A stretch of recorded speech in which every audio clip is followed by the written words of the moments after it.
এখান থেকে থামরিকুণ্ডের ট্রেকিং শুরু হয়। ট্রেক করে 3 কিলোমিটার উপরে গেলে থামরিকুণ্ড।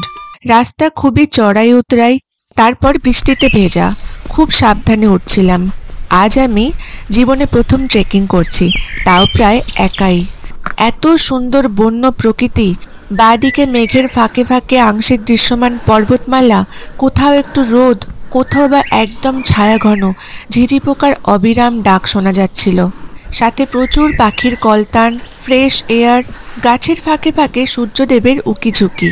তবে পায়ের দিকে চোখ রাখতেই হচ্ছিল, কিন্তু চারিদিকে প্রাকৃতিক সৌন্দর্য থেকে চোখ ফেরাতেই ইচ্ছা করছিল না একদম।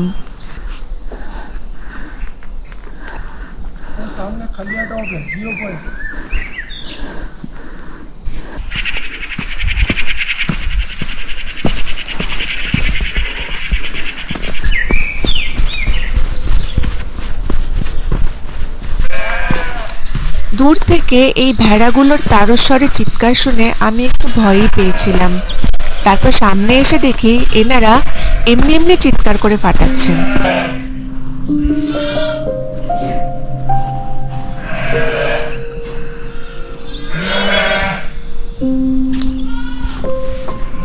এখানে কি কি পাখি আছে তার লম্বা লিস্ট দুপাশে লেখা আছে।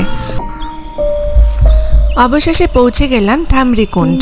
থামরিকুণ্ড সমুদ্রপৃষ্ঠ থেকে 11,500 ফিট উপরে পর্বত বেষ্টিত একটি শান্ত মনোরম জলাশয়।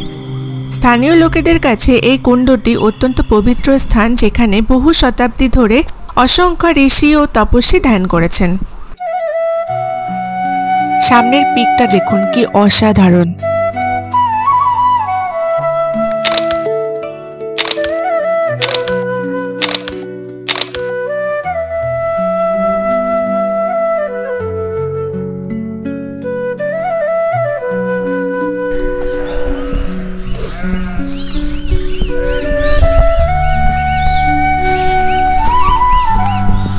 কত পাখির ডাক এখানে।